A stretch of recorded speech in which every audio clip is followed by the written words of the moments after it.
Sa pasunod-sunod na mga airstrike at pag-atake, tila iniisa-isa na ng Israel ang mga malalaking tao sa likod ng grupo ng Hezbollah. Hindi na tinitigilan ng Israel ang Hezbollah dahil sa loob lamang ng isang buwan, madaming mga leader na ang napapatumba ng Israel. Paano nga ba pinapabagsak ng Israel ang mga pinakamalalakas na leader ng Hezbollah? Gaano ba kalaki ang epekto nito sa grupo at sa kanilang mga plano? Uubusin na nga ba ng Israel ang mga pinakamalalaking utak sa likod ng militanteng operasyon ng Hezbollah? Yan ang ating aalamin.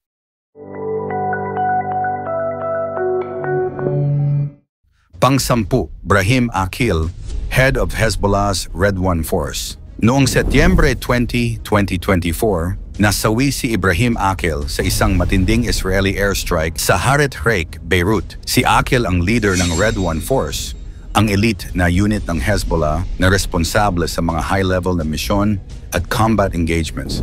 Sila ang itinuturing na backbone ng mga operasyon ng Hezbollah sa Syria at iba pang bahagi ng Middle East. Malaki ang papel ni Aqil bilang commander ng unit na ito at siya ang direktang nag-orchestrate ng mga mapanganib na misyon. Dahil dito, kinikilala siyang isa sa mga pinakadelikadong tao sa Hezbollah. Ngunit sa kabila ng kanyang mga tagumpay sa larangan ng digmaan, hindi siya nakaligtas sa malupit na hampas ng airstrike ng Israel. Pang-siyam, Ahmed Wahbi, head of Redwan's training unit. Kasabay ni Aqil, nasawi rin noong Setyembre 20, 2024, si Ahmed Wahbi sa parehong airstrike sa Beirut. Si Wahbi ay isa pang mahalagang bahagi ng Hezbollah bilang pinuno ng training unit ng Redwan Force. Siya ang responsable sa pagsasanay ng mga operatiba ng Hezbollah para sa kanilang mga critical na misyon. Kung gaano kahusay ang mga sundalo ng Hezbollah, iyon ay dahil sa training na ibinibigay ni Wahbi. Dahil dito, itinuturing siyang isa sa mga utak na nagpapalakas sa organisasyon. Ngunit matapos ang kanyang kamatayan, nabawasan ang kakayahan ng Hezbollah na magsanay ng mga bagong mandirigma. Pangwalo, Ibrahim Qubaisi, commander of Hezbollah's missile and rocket unit. Noong Setyembre 24, 2024, muling umatake ang Israel at nasawi si Ibrahim Qubaisi, ang leader ng missile at rocket unit ng Hezbollah. Si Qubaisi ang namuno sa paggamit ng mga missile ng grupo, particular na ang long-range rockets, na tinuturing na isa sa mga pinakamalaking banta ng Hezbollah laban sa Israel. Bilang utak ng mga missile strikes, malaki ang papel ni Qubaisi sa pagpapalakas ng kapasidad ng Hezbollah sa larangan ng armas. Gayunpaman, matapos ang airstrike na pumatay sa kanya, nabawasan ng malaking bentahe ang Hezbollah sa kanilang missile operations. Pang-pito, Mohammad Hussein Shrour, commander of Hezbollah's drone unit. Noong Setyembre 26, 2024, nasawi si Mohammad Hussein Shrour sa isa pang Israeli airstrike sa Beirut. Si Shrour ay kilalang leader ng drone operations ng Hezbollah na nagbibigay sa grupo ng kakayahan sa surveillance at targeted attacks gamit ang advanced na teknolohiya. Siya ang nasa likod ng pagpapalawak ng kakayahan ng Hezbollah na gumamit ng drones para sa iba't ibang operasyon. Dahil sa kanyang pagkamatay, nawala ng eksperto ang Hezbollah pagdating sa teknolohiyang ito na ginagamit nila sa mga makabagong pakikidigma.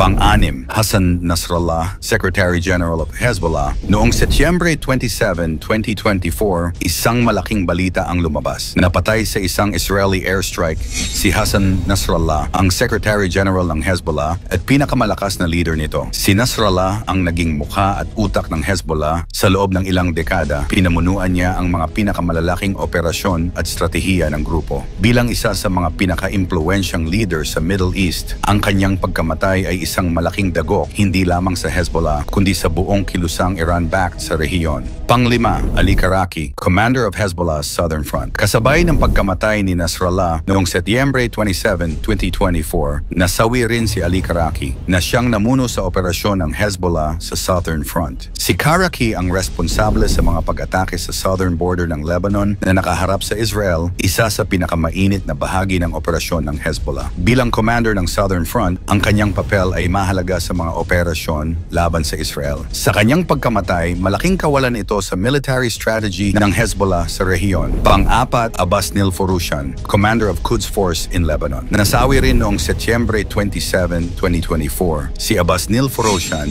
isang mataas na opisyal ng Iranian Quds Force na naka-embed sa Lebanon upang tulungan ang Hezbollah. Ang kanyang papel bilang connection sa pagitan ng Iran at Hezbollah ay critical sa pagpapanatili ng ugnayan at suporta mula sa Iran para sa mga operasyon operasyon militar ng grupo. Isa siya sa mga pinakadelikadong tao sa rehiyon dahil sa kanyang direktang connection sa Tehran. Ang kanyang pagkamatay ay isang napakalaking dagok sa connection ng Iran at Hezbollah. Pangatlo, Nabil Kaouk, Deputy Head of Hezbollah's Executive Council. Noong Setyembre 28, 2024, nasawi si Nabil Kaouk, isang political na leader sa Hezbollah na namuno sa mga estratehiya ng grupo sa Lebanese politics. Si Kaouk ay hindi lamang kilala sa larangan ng politika, kundi pati na rin sa kanyang partisipasyon sa mga militar na desisyon ng Hezbollah. Siya ang nagmamanage ng balanseng relasyon ng Hezbollah sa pamahalaan ng Lebanon habang patuloy na pinapalakas ang kanilang military influence. Sa kanyang pagkamatay, nawalan ng leader ang Hezbollah na mahusay sa larangan ng politika at militar. Pangalawa, Fatah Sharif, Hamas leader in Lebanon. Noong September 29, 2024, natamaan ng Israeli airstrike si Fatah Sharif, isang Hamas leader na nakabase sa Lebanon at nagsisilbing koneksyon ng Hamas at Hezbollah. Ang kanyang papel sa pagpapalawak ng ugnayan ng dalawang militanteng grupo ay isang mahalagang bahagi ng plano ng Hamas na palawakin ang kanilang impluensya. Gayunpaman, sa kanyang pagkamatay, humina ang ugnayan ng Hamas at Hezbollah sa Lebanon. At ang number 1 si Hashem Safieddine, Hezbollah leader's heir apparent. Noong Oktubre 4, 2024, napaulat na nawawala si Hashem Safieddine matapos ang isang airstrike ng Israel sa Dahiyeh, ang southern suburbs ng Beirut. Si Safieddine ang itinuturing na potensyal na tagapagmana ni Hassan Nasrallah bilang pinuno ng Hezbollah. Malapit siya kay Nasrallah at siya rin ang responsable sa ilan sa pinakamahalagang desisyon ng grupo, kabilang ang intelligence at military strategies. Hanggang ngayon, hindi pa rin matukoy kung ano ang tunay na nangyari sa kanya matapos ang airstrike at walang opisyal na pahayag mula sa Hezbollah. Kung sakaling kumpirmadong patay na siya, ay isang malaking pagbabago sa pamumuno ng Hezbollah. Paano nga ba makakaapekto sa Hezbollah ang pagkawala ng kanilang mga leader? Ang serye ng mga pagpatay na ito ay nagdulot ng malalim na sugat sa istruktura ng grupo. Maliban sa kanilang mga nasawing leader, humina ang kanilang kakayahan sa militar, lalo na sa operasyon ng kanilang mga missile, drones, at frontline strategies. Nawalan din sila ng mahahalagang leader na may direktang connection sa Iran na nagbigay suporta sa kanilang mga operasyon. Sa pagkawala ng mga utak at estratehista, tiyak na magkakaroon ng malaking kahinaan ang Hezbollah sa mga darating na labanan. Sa pagkawala ng 10 pinakamahahalagang leader ng Hezbollah ngayong 2024, malinaw na isang malaking dagok ito sa kanilang organisasyon. Ang kanilang kakayahan sa militar, estratehiya at connection sa Iran ay nagkaroon ng malaking pinsala. Habang nananatiling tahimik ang grupo, ang mga sunod-sunod na pag-atake ng Israel ay nagpahina sa kanilang puwersa at liderato. Malaki ang epekto nito hindi lamang sa loob ng Hezbollah, kundi pati na rin sa kanilang mga kaalyadong grupo. Ang tanong ngayon, paano sila makakabangon mula sa matinding dagok na ito? Ito ba ang susi para matigil na ang giyera o mas pinapalala lamang nito ang sitwasyon? Ikomento mo naman ito sa ibaba. Huwag kalimutang i-like at i-share. Maraming salamat at God bless.